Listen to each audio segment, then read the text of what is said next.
seniors. Hello, hello, hello. Hello, Good evening, seniors. good evening. Hi.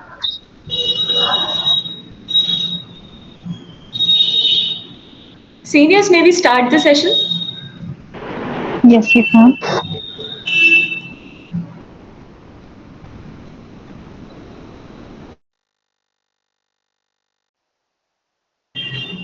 Success is no accident. It is hard work, perseverance, learning, studying, sacrifice, and most of all, love what you are doing. Good evening, everyone. I, Sneha Chandra, along with my co host Sneha Handel, welcome you all to the Placement Talks 2024. On behalf of PP IIT ISM Students Chapter and SPE IIT ISM Students Chapter, we are honored to have with us graduating batch of 2024 from the Petroleum Engineering Department who has embarked on their remarkable professional journey by getting placed at Kane Oil and Gas Vedanta Limited. Kane Oil and Gas Vedanta Limited is a leading player in the oil and gas industry. With a strong focus on exploration, production, and development, Kane has made significant contributions to India's energy sector. Kane Oil and Gas is known for its commitment to technological innovation and sustainable practices, ensuring efficient and environmentally responsible operations. The company values its workforce, providing ample opportunities for professional growth and development, making it an attractive employer for young graduates entering the petroleum industry.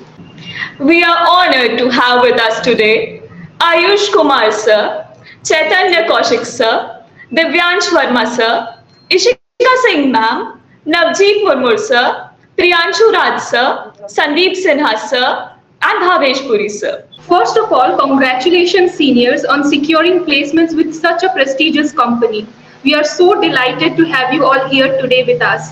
And thank you so much for giving your valuable time for this session. We would like to begin today's session now with the first question. What factors influenced your decision to exclusively pursue employment with this particular company? I think most of us joined Kane because it was the first company that visited us during placements. So I think we just wanted to grab every opportunity that we had. So that is why I think most of us joined Kane. But I think yeah, that's it. And along with that, I would like to add that when you're in a core department, you don't have a lot of choices. So first come, first serve. That's the only rule that comes. And along with that, a lot of people do not want to join like government organizations. A lot do, but a lot do not. मतलब growth perspectives के हिसाब से everybody has a different choice. So उसके वजह से भी मतलब some of us prefer Kane over ONGC or any such organization. Adding to what Sandeep has said, King was the first company to visit the college for giving internships. But still, no one has any regrets of like getting the PPO or not getting it to NGC. It's one of the leading organizations in India. And yes, rightly said by Ishika, in terms of growth perspective, Kane is far better than PSU. Thank you, seniors. Seniors, our next question is that how many rounds did you undergo to qualify for this company and what were they? I think for internship there are two rounds. If I'm not wrong, the first one is GD, or the group discussion, and then the second round is the personal interview. And there's also a resume shortlisting round, but in like in our year there was no such resume shortlisting. Everyone who applied got shortlisted, but for the 2025 batch there was resume shortlisting in the internship process, and then there was GD, and then finally the personal interviews. That is for internships. And I think during placements you also have an online test. So it's resume shortlisting, online test, group discussion, I think, and then personal interviews. These were the rounds, I think. If you want to like really understand, you should only look at the placements. Please don't look at the intern session of our batch. That was one once in a generation kind of situation where all the students got shortlisted who applied for the company for the group discussion. And then also most of the people got shortlisted from the group discussion. So please don't take reference from that thing. That was not going to happen at all with the other batches. You can take reference from what happens in placements. Uh, Proper OLT, in which both core and English good aptitude questions were there, then group discussion and personal interview. And that resume shortlisting was basically CG shortlisting along with the dropper criteria. There's a new criteria. I think from last year. I think that is the droppers criteria. So if you have dropped for a year between 12th and JE preparation, I think Teen won't select you because that is their new kind of shortlisting thing. For boys, the CGPA cutoff lies around 8.25. For girls, there is no such cutoff, but it can be there depending upon the number of candidates that are available. So there's a CG criteria in case of resume shortlisting and CG and the droppers criteria. That's it. Thank you, sir. Moving on to the next question.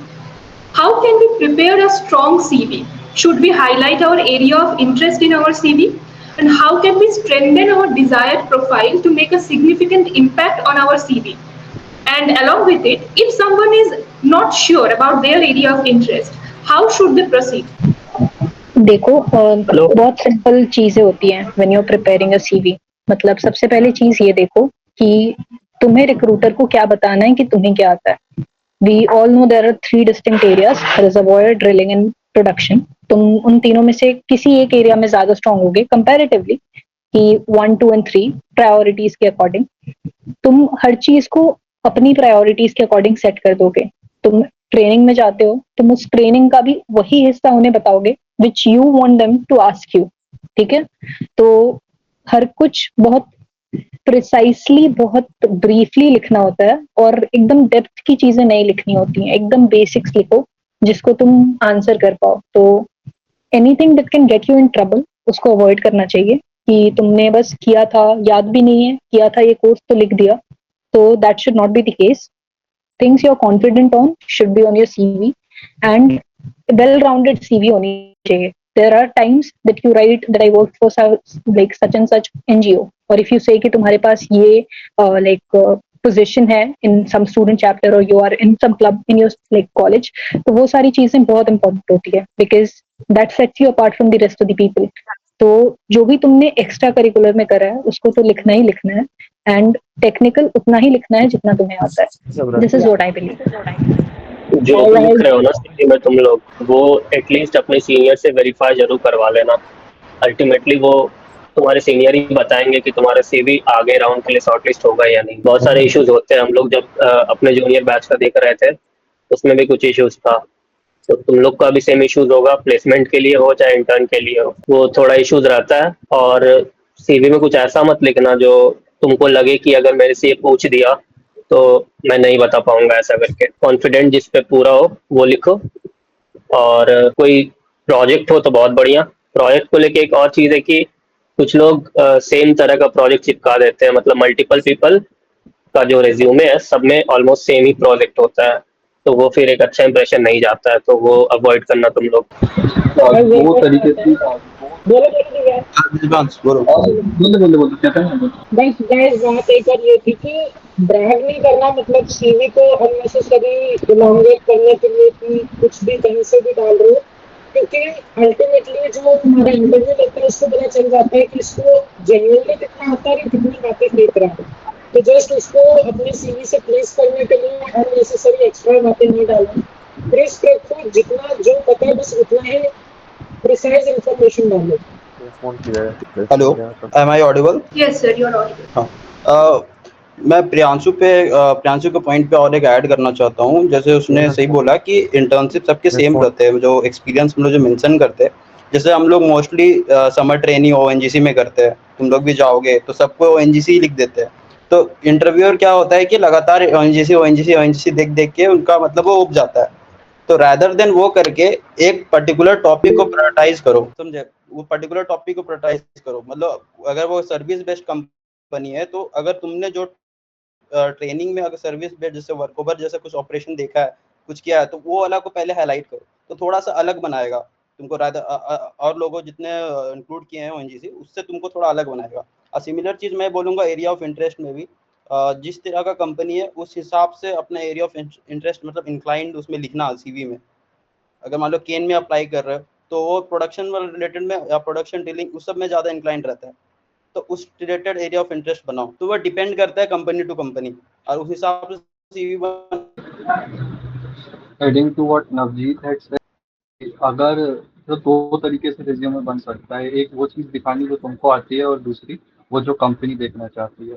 तो बच्चे लोग क्या करते हैं कि जब दूसरे type में जाते हैं ना कि वो चीज़ जो कंपनी देखना चाहती है, जैसे एसएलवी के लिए लॉगिंग पे या इस तरीके की जब गेम के लिए स्पेसिफिकली आर्टिफिशियल लिप्स और उधर तरफ घुस गए, वहाँ वो जब अपने रिज्यूमे में फोर्सफुली इंफ्यूज करने की कोशिश करते हैं उस चीज़ को, तो फिर वो अच्छा नहीं दिखता है। वो क्योंकि आते होता नहीं है ढंग से, बस इन्फ्यूज कर देते हैं कि कंपनी को ये चाहिए सेकंड कैटेगरी में जाके। तो वो चीज़ करने से थोड़ा बचो। अगर एक्चुअल में वो चीज़ आती है और उधर तरफ सीखना चाहते हो, इंक्लाइंड हो, तो लिखो, अच्छे से लिखो।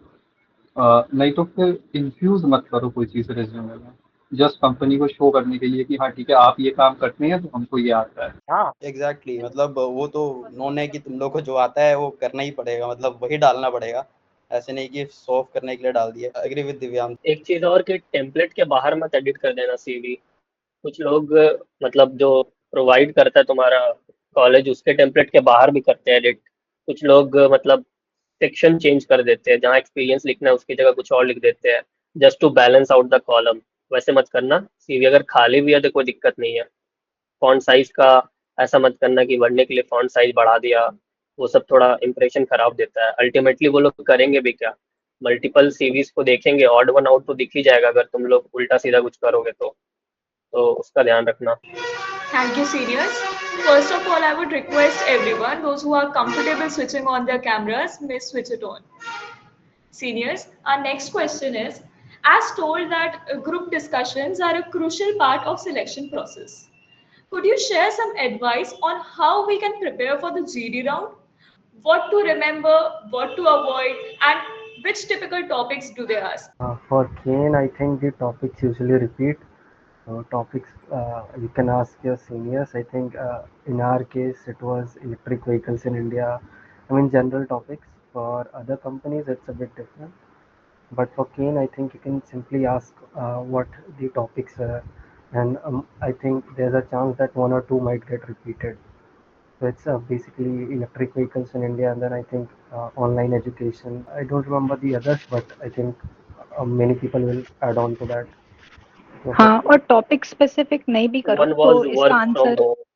हाँ वर्क फ्रॉम होम हमारे ग्रुप का भी था, बट मतलब टॉपिक स्पेसिफिक नहीं जाते हैं। इसका आंसर प्रियांशु बहुत अच्छा देता है, वो उससे जानो तुम लोग, वो 3 Ws के बारे में बताएगा, दैट इज द बेस्ट। देखो ये जो है ना, ये मतलब ऐसा कुछ नहीं है कि रूल बना हुआ है, बट कभी कभी होता है कि टॉपिक पे तुम ज्यादा जानते जानते नहीं हो, कुछ इन्फॉर्मेशन नहीं है तुम्हारे पास, तो तुम अल्टीमेटली पहले तो स्टार्ट करोगे नहीं, और तुम चाहते भी नहीं हो कि तुम लास्ट में बोलो, क्योंकि फिर कटने का चांसेस ज्यादा होता है। तो हम बार बार यही बोलते हैं कि वो what what does the topic mean, सबसे पहले वो देखना।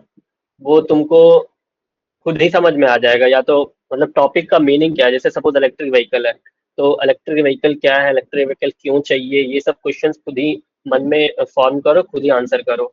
2-3 पैराग्राफ का एक तुम्हारा स्क्रिप्ट बन जाएगा। जब तुम पहली बार बोलोगे तो तुम टॉपिक एक्सप्लेन करोगे, तुम बताओगे कि अच्छा इलेक्ट्रिक व्हीकल इसलिए है और इसका भी एडवांटेजेस ये है, डिसएडवांटेजेस ये है, ये तुम पहले खुद फॉर्म करोगे। फिर इम्पैक्ट के ऊपर आता है कि तुम मतलब डब्लू बहुत सारे हो सकते हैं, what, why, where, who gets impacted, ऐसा करके तुम लोग को फॉर्म करना है। क्वेश्चन मतलब टॉपिक क्या है उस हिसाब से फॉर्म करना।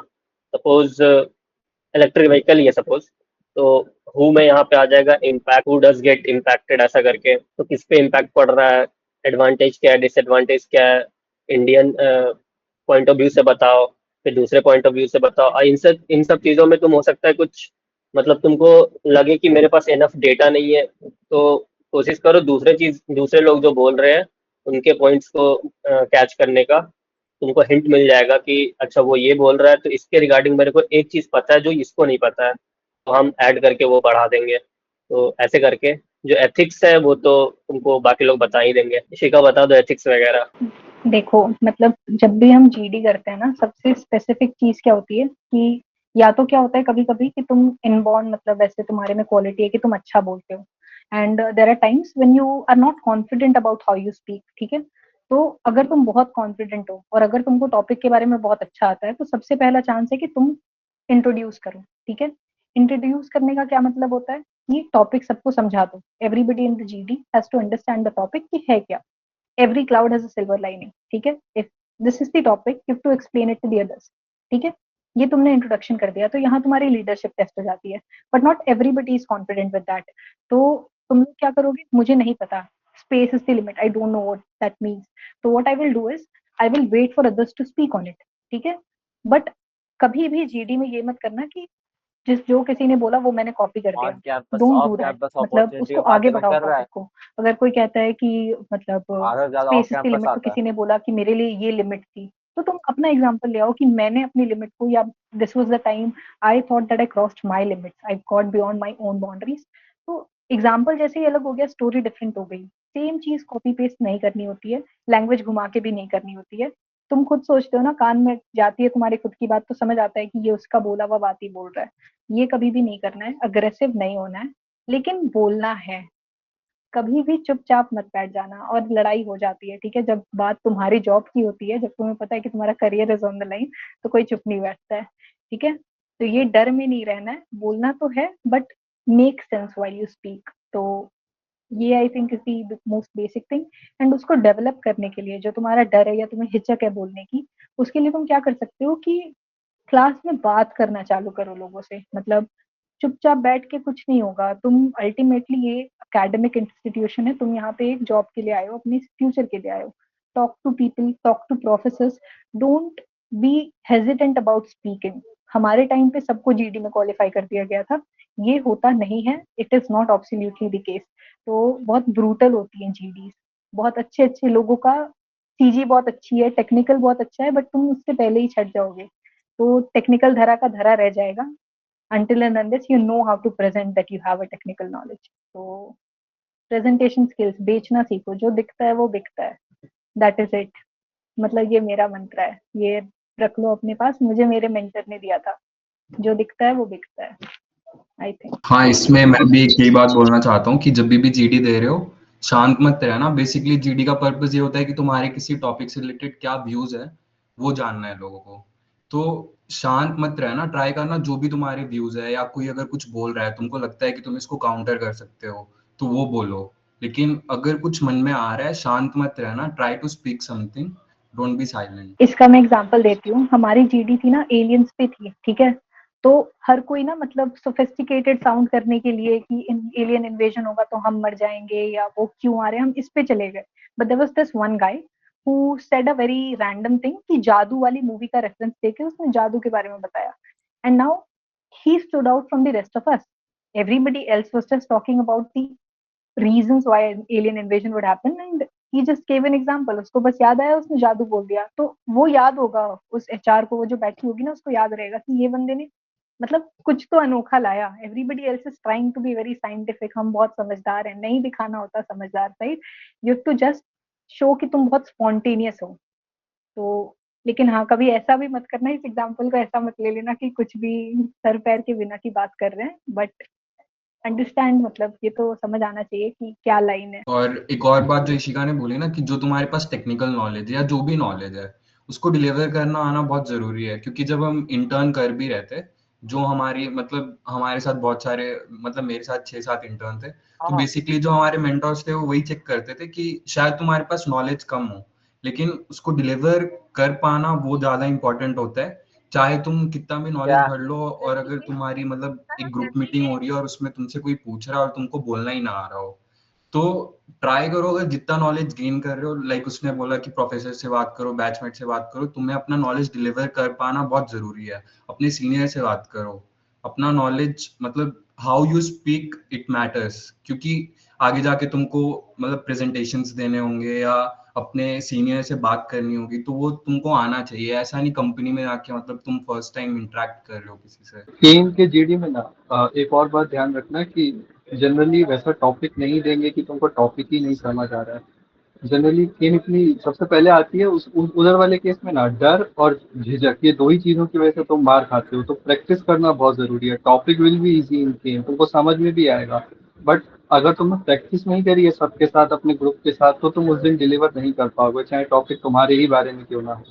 तो प्रैक्टिस जरूर करना है टॉपिक्स अपने ही दोस्तों के साथ। और देखो, एक तुमको एक और टिप दे देती हूँ। तुमको बहुत झिझक होती है, बोलने में दिक्कत होती है, तो एक चीज करो। पढ़ने बैठते हो ना, ग्रुप स्टडी समझ आती है। मैंने कुछ पढ़ा, मेरा कोई ना कोई तो दोस्त होगा, मैं उसको पढ़ा दूं या वो मुझे पढ़ा दे। तो इससे क्या होता है ना, तुम समझाने की स्किल्स सीख जाते हो कि इस बंदे को कैसे समझाएं। मतलब एकदम ब्रूट फोर्स होती है ना कि एकदम मतलब बेसिक से समझाना, वो तुम अगर सीख जाते हो तो you will be able to deliver things. मतलब समझ रहे हो? तो एक दूसरे को पढ़ाओ। मतलब ये तो most basic form of interaction है जो तुम एक दूसरे से करोगे, इससे तुम खुल जाते हो। हाँ, तो टॉपिक्स जो था वो था online education, EVs in India, can AI replace human intelligence, classroom learning versus e learning and work from home. तो topics are usually easy in KN GD, so you don't have to worry about the topics, but rather you need to express yourself. तुम लोग भी note कर लो ये topic. पहले तुम लोग को मॉक जीडी खुद ही करना चाहिए, ग्रुप्स बना के, जैसे अभी जिसका समर ट्रेनिंग चल रहा है। और ओएनजीसी में कर रहे होंगे ना समर ट्रेनिंग तुम लोग अभी, तो उधर ही तुम लोग ग्रुप तो फॉर्म होगा ही, बैठ के कर लिया करो। टाइम जाएगा भी नहीं और एक अच्छा आउटपुट भी मिलेगा। ये सब करते रहना। Thank you, seniors. Moving on to the next question.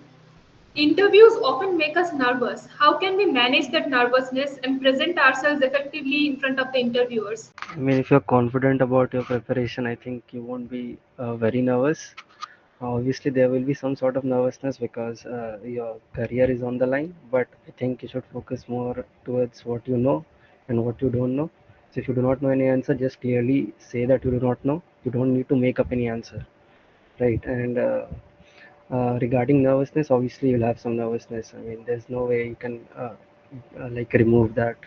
So, yeah. And I share my incident. I was very nervous before my interview. तो होता क्या है कि I did not even know that we needed to prepare an introduction for ourselves.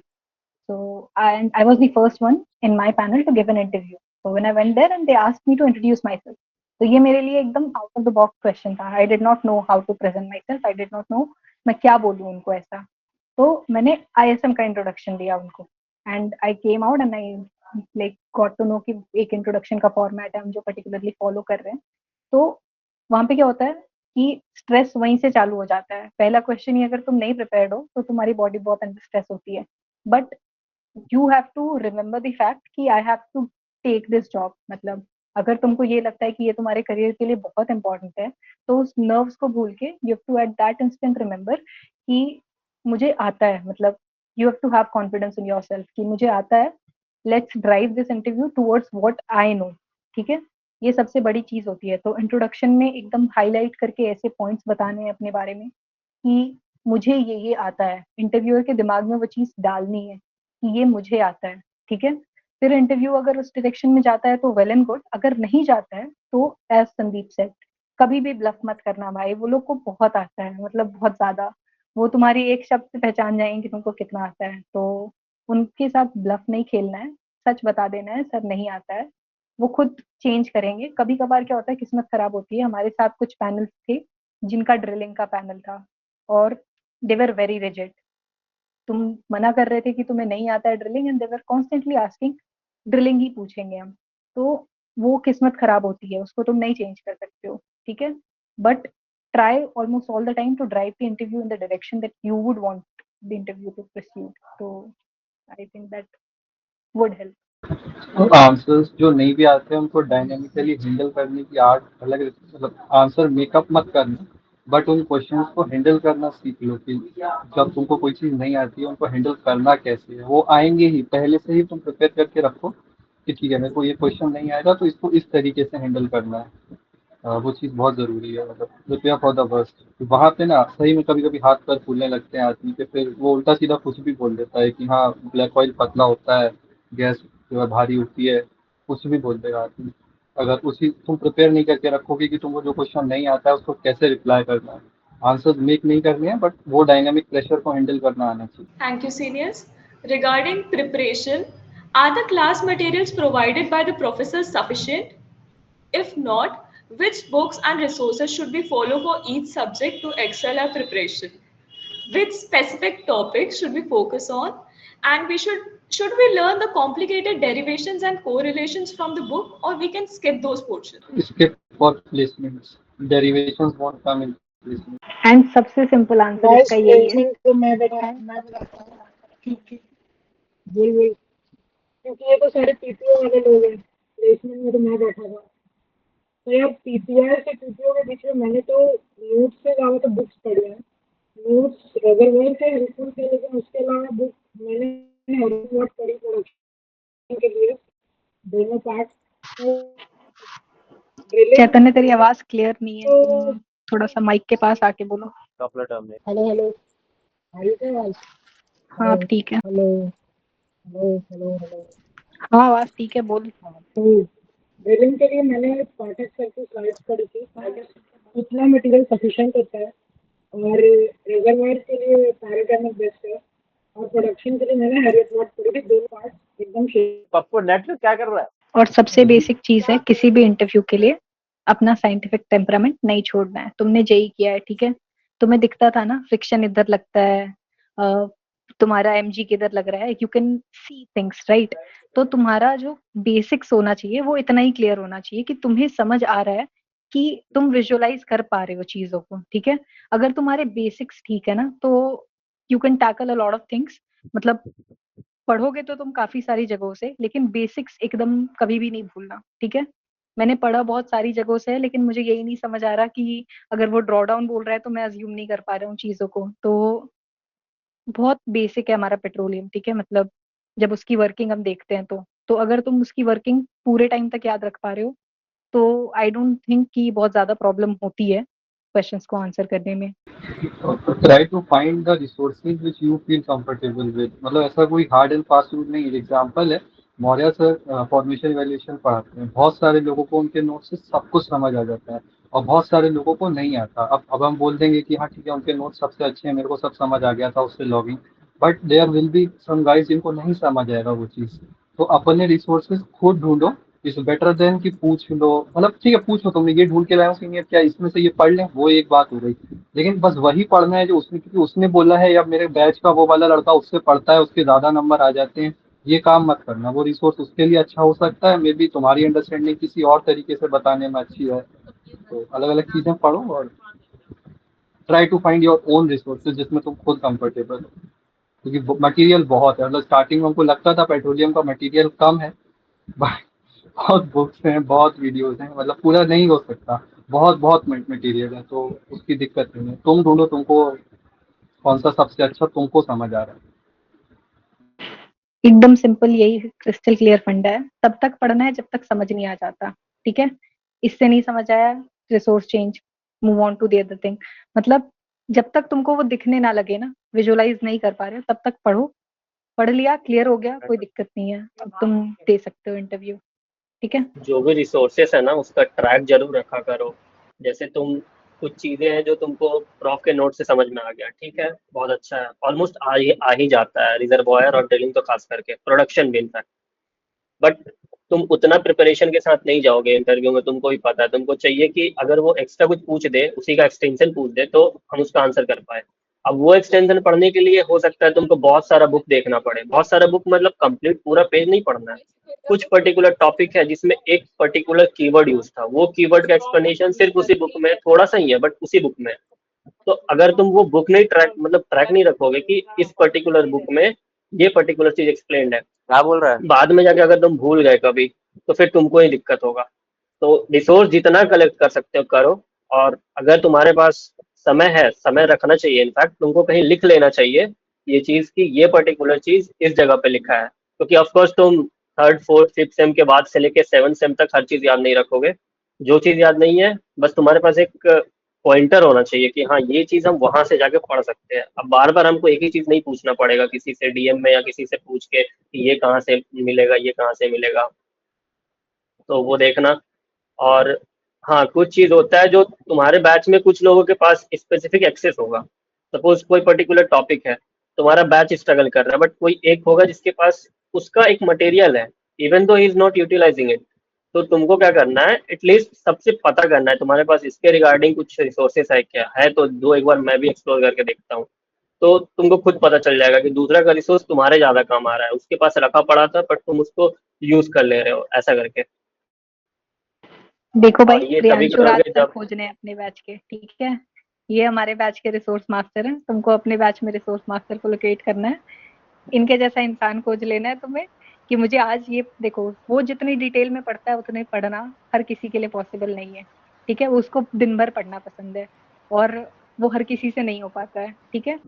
तो I would say कि तुम पढ़ो, इज्जत से पढ़ो, हाँ जी लेकिन हाँ जी। हाँ, कोई एक ऐसा बंदा खोज के रखो जो तुमको रिसोर्सेज दे सके at as and when required. कि मुझे आज पढ़ना है तो मैं इसको बोलूँ तो ये मुझे सही रिसोर्स बताएगा पेज नंबर के साथ, कि भाई इस पेज नंबर में स्पेसिफिकली यहाँ से जाके पढ़ ले। तो ऐसे लोग भी खोज के रखना। अगर तुम हो अपने बैच के तो बहुत अच्छी बात है, एंड बी काइंड, मतलब I think that is the best policy. If you are kind enough, if growth तभी होता है जब तुम सबको साथ लेके चलते हो, सिंगल हैंडेडली ग्रोथ नहीं हो सकता है। तो अगर तुम अपने बैच के प्रियांशु राज हो तो प्रियांशु राज, वो उसको सबको यूटिलाइज करने दो अपनी एबिलिटीज को, ठीक है? आई थिंक वही जो बोल रहे थे। हाँ। हाँ बताओ बताओ बताओ। हाँ वो तो सही है, प्लस प्लस इसी का पे कि प्रियांशु जैसा बंदा तो ढूंढना ही पड़ेगा। मैं बस मेरे केस में एक ये हेल्प मिला था कि बेसिक्स हमेशा क्लियर रखना। सबने अच्छे अच्छे पॉइंट्स बोले। मेरे केस में ये बहुत हेल्पफुल हुआ था कि कोई भी इंडस्ट्रियल एक्सपर्ट्स जो भी होते हैं वो तुम्हारा बस यही चेक करते हैं, अगर तुम्हारा बेसिक इतना अच्छा स्ट्रॉन्ग रहेगा तो उसी से एक्सपेक्ट कर लेते हैं कि तुम्हें कुछ आएगा ही फ्यूचर में, क्योंकि वो पता, उनको ही पता है कि अभी बस ये बीटेक अंडर ग्रेजुएट स्टूडेंट है, उसको कितना ही कुछ आ सकता है।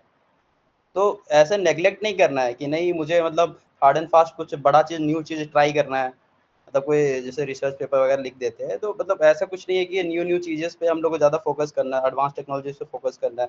बस अभी हम लोग को जितना अभी है पढ़ाया जा रहा है, जितना करिकुलम है उस पे ही अभी वो अच्छे से कर लेना है, इसके बाद आगे बढ़ना है। इसको मतलब छोड़ना नहीं है, मैं ये कहना चाह रहा हूँ। वही जो मतलब जो बता रहे थे कि रिसोर्सेज का ट्रैक रखो, और ये सब जो भी बोले हैं ये तुम्हारे पास तभी होगा जब तुम मतलब पहले से टाइम जुगाड़ करके चलोगे। अब 6 दिन बाद इंटरव्यू है, उससे पहले ये सब सोचोगे तो नहीं होगा।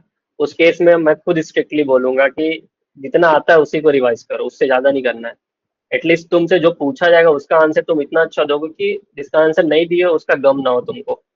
तो समझ रहे हो ना हम क्या बोल रहे हैं, कि दो तरीके से तुम प्रेप कर सकते हो। एक, इमिडिएटली स्टार्ट कर दिए क्योंकि मेरे पास समय नहीं था। एक, तुम्हारे पास बहुत समय है, तुमको पता है कि हम थर्ड सेम में आ गए, थर्ड सेम में पेट्रो का कोर्स इंट्रोड्यूस हो गया, अब हम कुछ कर भी नहीं रहे हैं, कौन सा मतलब सेमेस्टर का क्लासेस ही तो करना है। तो फिर अगर टाइम बच रहा है तो उसमें पढ़ ही लो, क्या जा रहा है तुम्हारा। नॉर्मल सी बात है। तुमको पढ़ना है तो पढ़ना ही पड़ेगा, चाहे ऐसे पढ़ो, चाहे एग्जाम के लिए पढ़ो, चाहे प्लेसमेंट के लिए पढ़ो। जब पढ़ना क्राइटेरिया है तो तुमको पढ़ना पड़ेगा। तो ऐसा है। Thank you, sir. Now, the next question is, many students often wonder if they should start their GATE preparation along with the placement preparation. What is the significance of this GATE examination and how can we manage GATE preparation along with our course curriculum? Is the course curriculum sufficient or do we need to put in extra effort to excel in GATE? भाई देखो, इसका हम साफ साफ बता रहे हैं। तुम लोग जेई का प्रिपरेशन जब कर रहे थे तो बोर्ड का खुद ब खुद हो गया था ना। ऑब्वियसली तुम्हारे पास एनफ नॉलेज हो गया था कि तुम बोर्ड वाले क्वेश्चंस को मतलब चुटकियों में हल कर देते थे। सेम तुम्हारा इधर होगा। तुम अगर गेट का प्रिपरेशन कर लिए तो तुमको गेट के लिए ही इतना जगह दौड़ना पड़ेगा, इतने रिसोर्सेज पढ़ने पड़ेंगे कि तुम्हारा सेमेस्टर का ऑटोमेटिक कॉन्सेप्ट क्लियर हो जाएगा। जो पार्ट बचा होगा वो एग्जाम में लिखने का होगा। तो ऑब्वियसली तुम एग्जाम का जो वीक होता है उसमें हर कोई पढ़ता है। तो सपोज तुम्हारा प्रोडक्शन का एग्जाम है तो प्रोडक्शन से पहले प्रोडक्शन का नोट्स पढ़ लिए। ऑब्वियसली लिखोगे तो तुम नोट्स का ही आंसर ना, ऑब्जेक्टिव टाइप तो आता नहीं है अब एंड सेमेस्टर में। तो गेट का प्रिपरेशन तो तुम जितना जल्दी चालू कर दो उतना अच्छा है, हम यही कहेंगे। इर्रेस्पेक्टिव ऑफ योर मोटिव कि तुमको ओएनजी से जाना है कि नहीं, साफ साफ बता रहे हैं। तुम गेट का प्रिपरेशन करो। अगर गेट नहीं कर रहे हो तो आप अगर उसके अलावा कुछ कर रहे हो तो करो, कोई दिक्कत नहीं है। सपोज किसी को कैट करना है तो करो, कोई दिक्कत नहीं है। बट अगर नहीं कर रहे हो तो गेट देने में कोई दिक्कत भी नहीं है। आराम से तुम प्रिपरेशन करो, बहुत सारा प्रिपरेशन हो जाएगा। तुमको खुद लगेगा कि हाँ मतलब पेट्रोलियम में ऐसे चीजें काम करती है, और कुछ चीजें तुमको जो पढ़ाने वाला है अभी प्रॉफ नेक्स्ट सेमेस्टर में उसका आइडिया पहले से रहेगा, वो ज्यादा अच्छा होता है। Thank you, sir. Sir, Projects are crucial for strengthening our resume. How many projects we should complete before internship and placements? How do we select a project topic? Should we undertake project under the guidance of a professor or is it sufficient to do it independently? Can the projects be done individually or it should be done in a group? I think you don't need projects for internships. I mean, do a project only if there's a specific outcome, there's a certain outcome. Okay. I mean, if you know machine learning, you don't, I mean, ऐसा नहीं करना है कि बस machine learning लगा दी है, there's no definite outcome, कुछ नहीं हो रहा प्रोजेक्ट में. तो प्रोजेक्ट तभी करना जब कुछ मतलब सही में चेंज करना है या फिर कुछ सही आउटकम है उस प्रोजेक्ट का. ठीक है.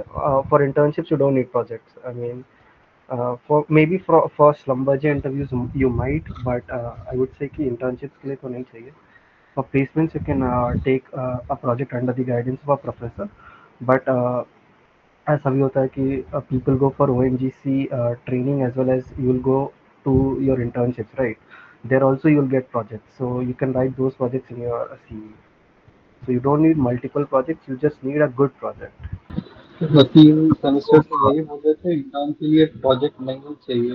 तो बहुत सारे बच्चों पे नहीं था, हमारे बैच में बहुत बच्चों पे नहीं था. और जब प्लेसमेंट के लिए बैठोगे तो एक तुम्हारे पास तुम्हारे इंटर्न का प्रोजेक्ट होगा, एक फाइनल ईयर प्रोजेक्ट होगा, और अगर तुमने ट्रेनिंग वगैरह कहीं करी है तो उधर का प्रोजेक्ट. मतलब तुम्हारे पास 2 एक्सपीरियंस होंगे. तुम समर ट्रेनिंग पे गए, तुम इंटर्न में गए, फिर 2 प्रोजेक्ट्स होंगे, रिज्यूम में भर जाएगा तुम्हारे. अगर तुम नहीं कर रहे हो तो कहीं से लेके डालने की कोई रिक्वायरमेंट नहीं है. तुम बस अपना नॉलेज अच्छा कर लो, पीआई में उधर चला जाएगा. तुम जानबूझ के घुसाओगे वो प्रोजेक्ट तो पीआई में उससे सवाल होंगे, फिर वही तुम्हारे रिजेक्शन का कारण बने. जो संदीप ने बोला, जैसे कि तुम अगर मशीन लर्निंग का प्रोजेक्ट डाल रहे हो, जैसे मेरे इंटर्न के समय मैंने डाला था मशीन लर्निंग का प्रोजेक्ट, और वो लॉगिंग से रिलेटेड था. तो तुमको मतलब लॉगिंग का भी नॉलेज होना चाहिए, क्योंकि मुझसे लॉगिंग के बारे में पूछ रहे थे. उन्होंने मशीन लर्निंग उसमें क्या लगाया वो पूछा नहीं, लेकिन लॉगिंग मतलब क्या होता है, कैलिपर लॉगिंग क्या होता है, डेंसिटी लॉग क्या होता है, वो सब भी तुमको पता होना चाहिए, क्योंकि तुमको उस पर भी क्वेश्चन आ सकते हैं. एग्जैक्टली मेरे केस में भी ऐसे ही हुआ था. मेरा तो इंटरव्यू सबसे लास्ट में था मेरे पैनल में. तो मेरा आई गेस, हाँ, मेरे पैनल में जितने भी लोग थे किसी ने प्रोजेक्ट मेंशन नहीं करा था.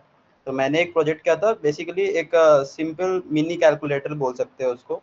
पाइथन से किया था IPR TPR पे. ठीक है, वोगल के इक्वेशन लगा के बस वही मिनी बनाया था. तो मैंने बस वही प्रेजेंट किया था. तो उसने रादर देन कैसे किया उस पर फोकस नहीं किया, बस इतना फोकस किया तुमने किया क्या. और IPR TPR जितने बेसिक्स में जितने उसके जितने बेसिक्स और जितने क्वेश्चंस फ्रेम हो सकते थे, मतलब केसेस में पूछे गए कि गैस फटेगा तो क्या होगा, उसका IPR कैसे बनेगा, मतलब सिंपल ऐसे ऐसे केसेस बना के उन्हें बस क्वेश्चन किया और उसने टेस्ट किया कि वो तुम्हारा जो बनाए हो उसका बेसिक्स तुमको आता है कि नहीं. रादर देन कि तुमने कैसे बनाया है, टेक्नोलॉजी पे कोई क्वेश्चन नहीं आया, बस बेसिक फंडामेंटल्स पे आया. तो अगर तुम लोग कोई प्रोजेक्ट मेंशन कर रहे हो तो उसका जो पेट्रोलियम बेसिक्स है, मतलब जो बैकग्राउंड से आ रहा है, और प्लस जो मतलब जो केसेस बन सकते हैं उसमें से जो क्वेश्चंस बन सकते हैं, वो ट्राई करो कि तुमको पूरे आने चाहिए. अगर वो उससे इम्प्रेस कर दिए तो सोचो 100% की मतलब वो इंटरव्यू सेटिस्फाई हो गया. Next, Kane is known for offering PPOs. Why are PPOs so attractive? What are its perks? How can one secure it? भाई पर्क्स क्या होते हैं? तुम पूरा एक फाइनल ईयर अपना शांति से गुजारते हो, 2 सेमेस्टर की नॉलेज पे तुम्हें इंटर्न मिल जाती है, और उसके बाद तुम्हें कुछ भी नहीं करना है. अगर तुम अपना शांति से जीवन काट दो बिना फेल हुए तो तुम्हारे हाथ में एक नौकरी होती है. ये होता है उसका पर्क. कोई मेंटल स्ट्रेस नहीं होता है. वरना फिर 7 सेमेस्टर तक की पढ़ाई करो और सब कुछ बताओ उसको जो भी वो पूछ रहा है. मतलब जब तुम ग्रेजुएटिंग बैच के स्टूडेंट होते हो जो प्लेसमेंट के लिए बैठता है, तो इंटरव्यूअर भी तुमसे सर्टेन चीजें एक्सपेक्ट करता है कि एक पेट्रोलियम इंजीनियर को, बीटेक ग्रेड को कितना आना चाहिए, वो सब पूछते हैं. जब तुम इंटर्न में जाते हो तो बेसिक्स, रिजर्वॉयर इंजीनियरिंग आती है, प्रोडक्शन इंजीनियरिंग आती है, ड्रिलिंग इंजीनियरिंग आती है, दैट इज इट. तो इजीएस्ट वे है आउट ऑफ लाइक ये स्ट्रेसफुल लाइफ में, क्योंकि तुम्हारा बैच होगा 80-100 के करीब का बैच स्ट्रेंथ होगा, उनमें से कुछ लोगों को पीपीओ मिल जाता है. तो दैट्स अ डिफरेंट लाइफ. नहीं तो वो दिसंबर 1 वाला प्रेशर ना, वो 4-4 बजे तक लाइट ऑन है कमरे की, 5-5 बजे तक ना खेलने जा पा रहे हैं ना बात कर पा रहे हैं. और डर, हर समय डर. चाहे कोई कितना भी होशियार हो, जब तक उसके हाथ में जॉब नहीं आ जाती है मन में डर रहता है. तो फिर डर से बचना है तो पीपीओ तो जरूरी है. और उसके लिए इंटर्न पे सिंसियर होना जरूरी है। मतलब ठीक है, हमारे बैच के केस में क्या बोले, बहुत सारे सिंसियर लोगों को भी पीपीओ नहीं आया, खुद एक्सेप्ट करते हैं। बहुत सारे रीजन थे, किसी का मेंटर छोड़ के जा रहा था, कहीं वैकेंसी नहीं थी रिजर्व में, कोई भी बात हो सकती है। लेकिन अपना एक तरीके से बेस्ट हो, तुम्हारे पास ये रिग्रेट नहीं होना चाहिए कि हाँ मैंने कुछ कमी करी जिस वजह से मेरा पीपीओ नहीं आया, क्योंकि जरूरी है तुमको मेंटल फटीग से दूर रखने के लिए। सबसे बड़ा डर तो ये होगा कि कंपनी आएगी कि नहीं, तुम्हारी पसंद की कंपनी। सपोज तुम केन में पीपीयू नहीं ले पाए ड्यू टू सम रीजंस, हो सकता है तुम खुद उसके लिए जिम्मेदार हो, या फिर एक्सटर्नल फैक्टर्स हो सकता है, लाइक वैकेंसीज नहीं था, ऐसा कुछ। बट अगर तुमको केन में ही आना है और अभी तक सर्टेन नहीं कि केन आएगी कि नहीं रिक्रूट करने के लिए, तो तुम्हारे पास एक और डर का फैक्टर रहेगा। सब मिला के बहुत ज़्यादा स्ट्रेस पे रहोगे तुम। इसलिए सीपीओ, सबसे बड़ा फर्क तो इसी का तो बता ही दी, पढ़ना कम पड़ता है, कम पढ़ाई पे काम हो जाता है, तो क्यों पढ़े ज़्यादा। और जैसे तुमने क्वेश्चन पूछा था how to secure a PPO, right? तो जो भी तुम्हारा 8 वीक्स का होगा, सपोज केन में 8 वीक्स का इंटर्न है, तो ट्राई करो मेंटोर के साथ जितना कांटेक्ट में रहो, उससे बात करो, जो भी तुमको काम दे रहा है वो काम रेगुलरली करो। जितना तुम मेंटोर के साथ मतलब कनेक्ट होके रहोगे, जितना उससे बात करोगे, अपना प्रोजेक्ट समझाओगे, हर एक मतलब हफ्ते या 2 हफ्ते पे बताओ उसको कि सर इतना प्रोग्रेस हो गया है, अगर कुछ डिफिकल्टी है। मतलब जैसे देखो वहाँ पे जो होंगे वो प्रोबेबली हमारे सीनियर होंगे, जो तुम्हारा मेंटोर होगा, तो उनसे ऐसे डरना मत कि लाइक मेरा मैनेजर है या जो भी है, मैं इससे क्या मतलब। तुम, वो लोग बहुत हेल्पफुल होते हैं, जितना हेल्प मांगोगे उतना हेल्प देंगे। देखो वही 8 हफ्तों की बात होती है, उसके बाद जैसे उसने बोला कि 1 साल बहुत चिल हो जाता है, स्ट्रेस चला जाता है। तो 8 हफ्ते मतलब अच्छे से मेहनत करना, कहीं पे भी मतलब ट्राई करना कि मेंटोर से जितना कांटेक्ट में रख सको, अपना जो भी काम दिया है वो टाइम पे करो। बस इतना करोगे तो ऑब्वियस सी बात है कि यू विल गेट सिलेक्टेड। ये बात सही है, साथ भी कभी बहू थी, जैसे मेंटर भी कभी इंटर्न था, तो वो मदद करेगा तुम्हारी, तुमको बस मांगना होगा, शर्माना नहीं उधर जाके, जो शर्माएगा वो पीछे रह जाएगा। और देखो सबसे बड़ी चीज बताती हूँ इंटर्न के लिए। देखो इंटर्न से कभी भी कोई एक्सपेक्ट नहीं करता है कि तुम एकदम ताबड़तोड़ काम कर दो। When I went for the intern, मेरे को बहुत, मेरी team was like the best team you could work at इन केन। मतलब मुझे ऐसा लगता है कि मुझे उन्होंने बोला कि तुम प्रॉस्पर मॉडलिंग सीख लो। मैंने प्रॉस्पर मॉडलिंग सीख ली। उन्होंने बोला यहाँ तक 2 लोगों को आती है, and they thought it was work enough for an intern. मतलब उसके आगे मेरे से काम करवाया गया जब उनके सीनियर्स ने बोला कि दिस इज नॉट इनफ। तो वहां तुमसे एक्सपेक्टेशन बहुत कम होती है, ठीक है? तो तुम्हें बस एक लर्निंग एटीट्यूड दिखाना है कि मुझे सच में सीखना है और मुझे सच में इस पीपीओ की जरूरत है, and I am a team player. तुम अगर ये दिखा देते हो तो योर पीपीओ इज सिक्योर्ड। और सबसे बड़ी चीज इंटर्न में होती है नेटवर्किंग। जैसा आयुष ने बोला, बात करो। और बात सिर्फ मेंटर से नहीं करनी है, तुम एक टीम में काम कर रहे होते हो, तुम वहां के सारे लोगों से ऐसे घुल मिल जाओ कि तुम्हारे में और वहां के एफटीज में डिफरेंस नहीं होना चाहिए, ठीक है? तो जैसे ही तुम ऐसे रिलेशनशिप बिल्ड कर लेते हो ना, तो आई थिंक मतलब वो सबसे बड़ी स्किल होती है, वो नहीं कर सकते ज्यादातर लोग कि तुम इतने अच्छे रिलेशंस बना लो। बट अगर तुम्हारी नेटवर्किंग इज ऑन पॉइंट, तुम्हारा PPO I think is like secured. और यही रीजन रहा कि मैंने जहाँ पे इंटर्न की थी वहां सिर्फ आईएसएम के 2 लोगों को पीपीओ मिला, और बाकी जो दूसरे कॉलेजेस से आए थे उनको पीपीओ ही नहीं मिला इन द एंटायर टीम। हमारे साथ टोटल 8 या 9 इंटर्न थे, तो only 2 got PPOs. And reason was कि हमारे आईएसएम कल्चर की वजह से we were very open to interaction. तो हम बात करने चले जाते थे, हमें नेटवर्किंग करने में कोई दिक्कत नहीं थी, कोई आपत्ति नहीं थी कि अगर हमारा कोई मजाक भी उड़ा देता है तो we wouldn't get offended by it. And हम बहुत लगे रहते थे हम। और हमारे पास ये भी एडवांटेज था कि हम उनसे पहले गए थे, तो 1 महीने हमें एक्स्ट्रा मिला था to interact with our seniors. Networking biggest की है कहीं पे भी सरवाइव करने के लिए। तो I think that is it. Exactly वो नेटवर्किंग से है ना, नेटवर्किंग रिलेशन से वो लोग तुम्हारे जज करते हैं लर्निंग एटीट्यूड को भी, कि तुम्हारे उसके अंदर कुछ लर्निंग एटीट्यूड कैसा है, मतलब कुछ चीज़ को भी जल्दी ग्रास्प कर जा रहा है। जैसे उसने बताया कि प्रॉस्पर मॉडलिंग सीखा, तो वो बस उसका लर्निंग एटीट्यूड को शो कर रहा था कि उन्हें फ्यूचर में कुछ और भी काम मिलेगा तो वो डेफिनेटली कर लेगी अगर ये कर दी तो। बस यही चेक करते हो और कुछ एक्सपेक्ट ही नहीं करते इंटर्न से इसके अलावा। और जहाँ तक पीपीओ की बात है तो तुम लोग को तो अभी इंटर्न सीजन जाएगा तो मिलेगा, बाकी फाइनल ईयर को ट्रेलर तो मिल गया है कि कैसा होता है इंटर्न सीजन। तो इनको तो पता ही चलेगा कि पीपीओ लेना क्यों जरूरी होता है, क्योंकि उनको भी एक पॉइंट ऑफ टाइम पे ऐसा लग रहा होगा कि भाई क्या हो रहा है, लक बेसिस पे इंटर्न सिलेक्शन हो रही है क्या? मतलब एक बेसिस पॉइंट ऐसा आता है कि मैंने इतना मेहनत किया, क्यों नहीं, पता नहीं क्यों नहीं हो रही है, तो लगे कि सब लक से हो रहा है। तो उस समय ज़रूरी हो जाता है डिसाइड कर लो, मोस्टली लोग उस समय डिसाइड कर लेते हैं कि नहीं मुझे इंटर्न लग गई है, तो अब जाके पीपीओ ही लेना ही सही रहेगा। और बाकी बात, तुम लोग अभी जो इंटर्न सीजन आ रहा है तो ट्राई करो, अगर किसी को मिल गया तो कन्वर्ट ही करो पीपीओ में, ज़्यादा बेस्ट है। लेकिन नहीं मिले तो डिसहार्टेंड मत होना, हाँ, मतलब अपॉर्चुनिटीज बहुत हैं और आगे भी बहुत आएंगी। जिनको मिल जाए मतलब पहली प्रायोरिटी रखो, बट वो सब कुछ नहीं है, बहुत कुछ है लेकिन सब कुछ नहीं है। ठीक है, तो जिनको नहीं मिलता है उन लोगों को भी बिल्कुल निराश नहीं होना है। मे बी समथिंग बेटर उनके लिए वेट कर रहा होगा, जो उनके लिए ज्यादा अच्छा होगा। इस बार तो देख ही लिए, कंपनीज भी बहुत ज़्यादा आ गई है हमारे यहाँ, तो होप सो अगले साल से और अच्छी अच्छी कंपनीज आए और ये सब भी अच्छे नंबर्स में उठाए तो और अच्छी हो जाएगी। मतलब किसी को पीपीओ ना भी मिले तो वेल एंड गुड, अच्छे कंपनीज में चले जाओगे। और जब एक और चीज है कि हम जब केन की बात कर रहे हैं तो हमारा एलुमनाई बेस वहाँ अच्छा है, तो हमारे साथ तो होना ही था क्योंकि बहुत सारे इंटर्न्स थे हमारे बैच के, तो 100% पीपीओ नहीं आता, ये एवरीबडी न्यू।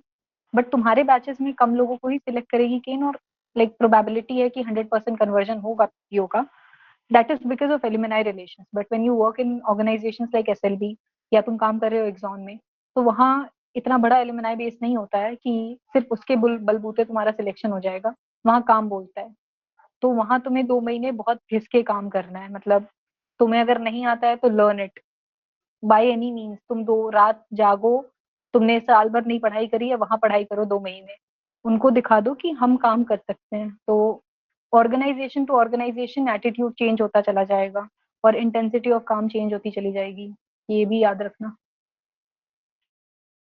हाँ, मैं और इसमें अगर ऐड तुम लोग कभी मतलब like after reading books and all, अगर तुमको फ्री टाइम मिलता है तो थोड़े एक्स्ट्रा स्किल्स ट्राई करो गेन करने का। एक्सेल सीख सकते हो, पावर पॉइंट सीख सकते हो, अगर किसी को मशीन लर्निंग आती है तो वो सब भी लाइक इंटरव्यूज में नहीं, लेकिन अगर इंटर्न के लिए जा रहे हो, अगर अच्छा एमएल आता है तो तुम बता सकते हो कि सर मतलब ये पार्ट मेरा स्ट्रांग है। जो पार्ट अगर कोई मतलब सॉफ्ट स्किल तुम्हारी स्ट्रांग है तो वो अपने मेंटोर को बता सकते हो सकता है तुमको उससे रिलेटेड प्रोजेक्ट मिल जाए, तो वो तुम्हारे मतलब like it will be advantage to you.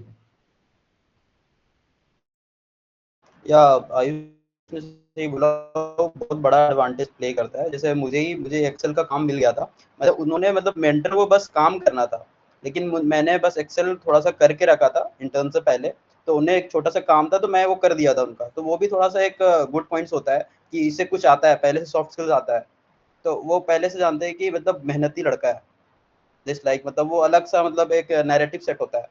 समझ रहे हो? तो और मैं बस यही बोलूँगा कि जितना से अच्छा मतलब सॉफ्ट स्किल्स है वो तो करके ही जाओ। और तुम जब अगर ऑयल एंड गैस इंडस्ट्री में हो ना, तो मतलब बड़े बड़े तुम्हारे सॉफ्टवेयर चलाने से ज्यादा तुम्हारा एक्सेल और पीपीटी।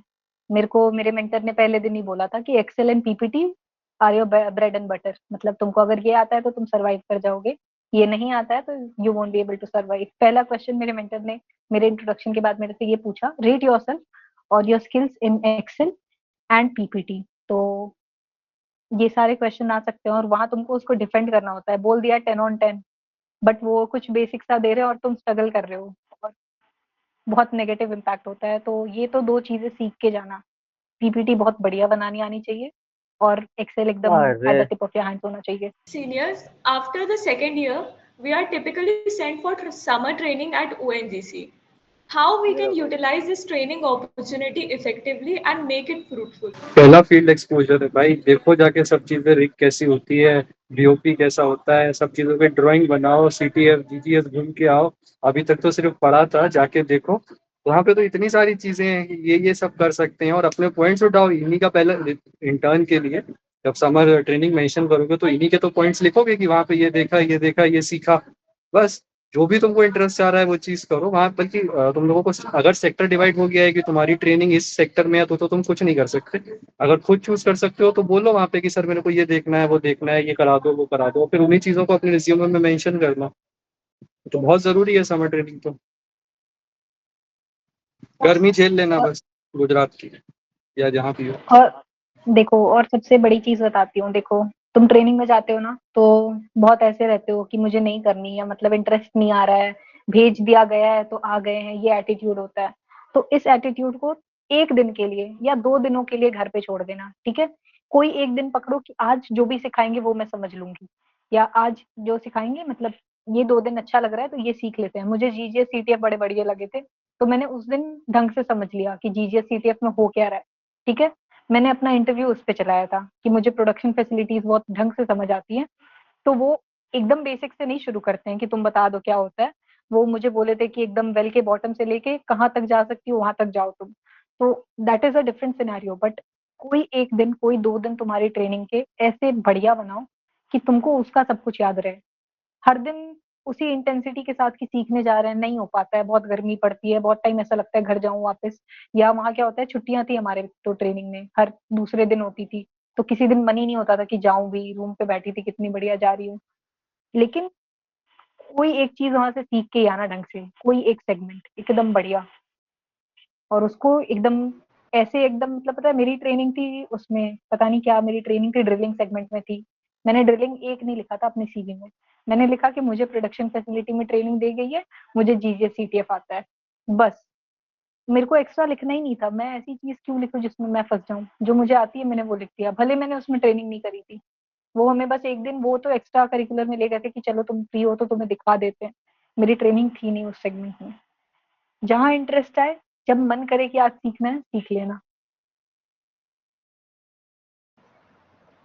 मैं ये भी ऐड करना चाहता हूँ कि जो हम लोग ट्रेनिंग है थोड़ा सा सीरियसली ले लेना, क्योंकि ये तुम्हारे परसेप्टिव मतलब इससे क्या होता है ना, तुम्हारा अंडरस्टैंडिंग भी क्लियर होता है, तुमको एक प्रॉपर विजुअलाइजेशन मिलता है। जैसे किसी को मतलब ड्रिलिंग कंपोनेंट से समझने में दिक्कत होते हैं, अगर कोई ड्रिलिंग रिग देख लेगा तो मोस्टली चीज़ विजुअलाइज हो जाती है कि कैसे क्या चीज़ वर्क करती है, उसको याद करने की जरूरत नहीं पड़ेगी।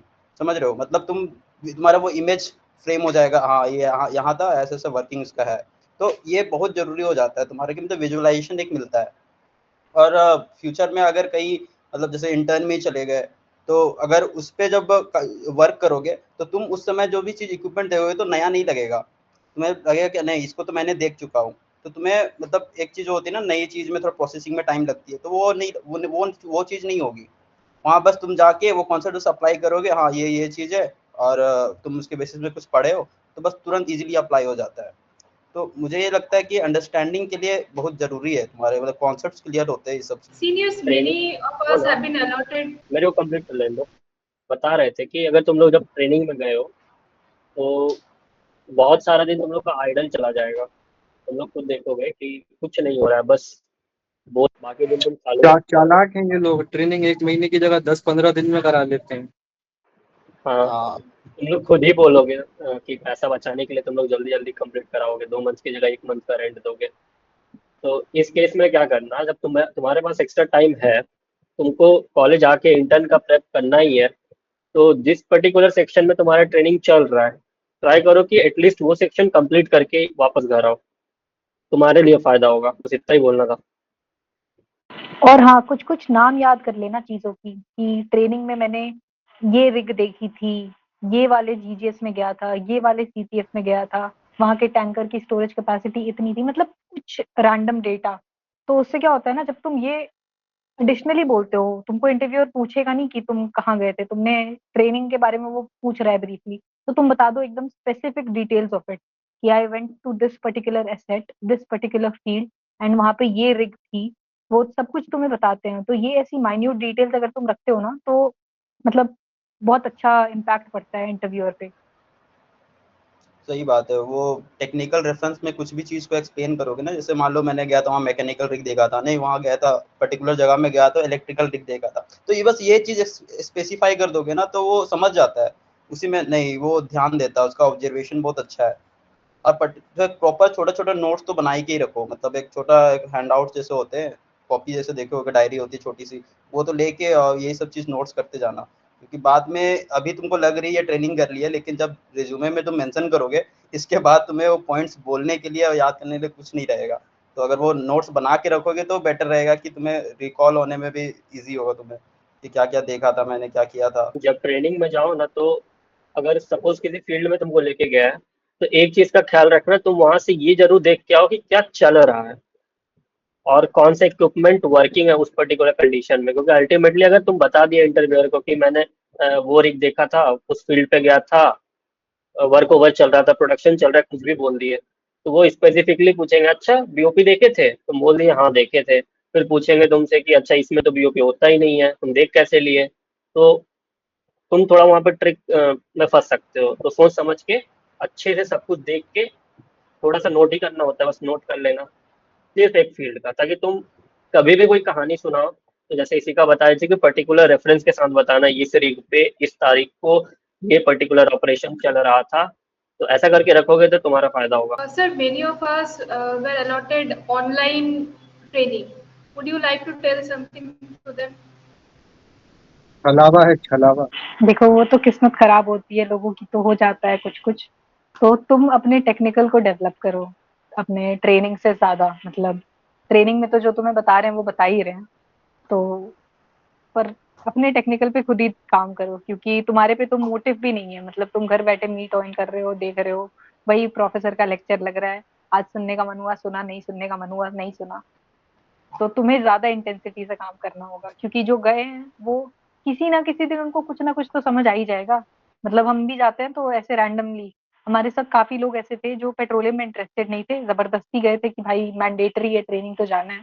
तो वो भी किसी दिन होता है ना कि कुछ भी इंट्रीगिंग लग जाता है कि भाई हमने स्लिप्स देखी, तो वो बोलता है भाई 100 केजी की है, ठीक है, तो हमारा अटेंशन चला गया उधर कि भाई ये 100 केजी की है, उठती कैसे होगी। तो वहां से हमें दिखा कि उसके 3 हैंडल होते हैं, कैसे टीथ होते हैं उसपे। तो एनीबडी मतलब किसी रैंडम चीज से वो इंट्रीग होके वो सीख सकता है। तुम्हारे में ऐसा कुछ भी ऐसा रैंडम पीएमआई तुमको नहीं लगेगा कि तुम सीखने के लिए पूछो, तो तुम्हें थोड़ा ज्यादा काम करना पड़ेगा। दो बेनिफिट है, एक पैसा बच जाएगा और दूसरा तुम अपने मर्जी से टॉपिक डिसाइड कर सकते हो, कोई नहीं पूछने आ रहा है वहाँ एक्चुअल में तुमने क्या सीखा, जो तुमको आता है वो अच्छे से पढ़ लो घर पे बैठ के आराम से एसी में, और उनको डाल दो रिज्यूमे में। भूल जाओ वहां से उस ऑनलाइन लेक्चर से कुछ सीखोगे, वो तो तुम्हारे 4 सेमेस्टर से भी चल ही रहा था, घंटा सीखे थे कुछ। बस एक एडवांटेज है कि तुम्हारे एक डाउट क्लियर करने के लिए एक इंडस्ट्रियल एक्सपर्ट्स बैठा है। मतलब तुम जितना ही पढ़ रहे हो उसके लिए एक डाउट क्लियर करने के लिए मस्त एक ओएनजीसी का एक जो ऑफिशियल एग्जीक्यूटिव है वो तुम्हारे साथ है, तुम इंटरेक्ट कर सकते हो, कनेक्शन बना सकते हो। देखिए ये बहुत अच्छा बेनिफिट है। तो हम तो बोलेंगे कि ये यूटिलाइज करो, अपने से पढ़ो, अपने से टेक्निकल चीज जितने हैं बेसिस कॉन्सेप्ट्स क्लियर करो और उससे डाउट्स। देखो भाई ये तो मेरे दिमाग में भी नहीं आया था, उसने शायद की होगी ऑनलाइन तो उसके दिमाग में आया कि कितनी बढ़िया चीज है कि भाई तुम्हारे पास एक चलता फिरता रिसोर्स है। हम लोग साथ में थे इसी का मेहसाना। तो क्या हम तुम एहसाना गए थे भाई? तो वो आदमी भी इंटरेस्टेड होना चाहिए, पता चले वो भी उसी टाइप का है कि हाँ बेटा ठीक है तुम भी उसे ज्वाइन भी तो कर लो, हम भी मजबूरी में करेंगे। करवाते हैं ना चला लोग। दी पीपीटी 10 पन्ने की, आगे आगे बढ़ाते रहे। और यही होता है ज्यादातर, ठीक है, ओएनजीसी के लोग किसी को कुछ ऐसा ना वो सीखना चाहते हैं ना वो सिखाना चाहते हैं। और मतलब ऐसे कभी कभी तो तुम्हें बहुत अजीब अजीब चीजें मिलेंगी। मेरे साथ इंस्टेंस हुआ था कि हम दो लड़कियां थे और हमसे सवाल पूछा गया कि तुम भी रिग पे चलोगी। मतलब ये आउट ऑफ द ब्लू कुछ ऐसी चीजें भी हो सकती है तुम्हारे साथ, अगर तुम ओएनजीसी जैसी जगह जा रहे हो, वहाँ अंकल जैसे लोग काम कर रहे हैं, वो उनको लगता है कि भाई तुम क्यों आई हो, मतलब ऐसा भी हो सकता है। तो ज्यादा एक्सपेक्ट मत करना, बट अपनी मेहनत पे विश्वास रखो, बस पढ़ो। और वो अपने एक्सीडेंट्स के किस्से सुनाएंगे, उससे डरना नहीं है बिल्कुल, मेरे साथ ये हो गया था, मेरे साथ वो हो गया था, मेरी उंगली टूटी हुई है, मेरा पैर दूसरा पड़ा हुआ है, वो सब चलता रहेगा। और ओएनजीसी को सेफ्टी से कोई मतलब नहीं है, ठीक है। हम केन में गए तो मुझे बहुत ऐसे डिफरेंस दिखाई दिया भाई, हमें ऐसे नॉर्मल शूज में चप्पल में हमें रिग पे चढ़ा दिया था लोगों ने, ठीक है। तो वो ऑर्गेनाइजेशन मतलब थोड़ा अलग काम करती है, उनको टाइम से फर्क पड़ता है, तुम्हारी लाइफ से नहीं। हमें डेटा दे रहे थे कि साल में यहाँ 6 लोग मर ही जाते हैं, तो ऐसा डेटा देंगे तुमको ओएनजीसी वाले, इससे बिल्कुल भी नहीं डरना है। ऑर्गेनाइजेशन इस हिसाब से भी चूज कर लेगी अगर तुम्हें अपनी सेफ्टी से प्यार है तो। So we hope we have covered all the probable doubts. Seniors, we thank you once again for your support, guidance, and cooperation. Hope you have a wonderful journey ahead. Let's officially close the first session of Placement Talks 2024. See you all soon.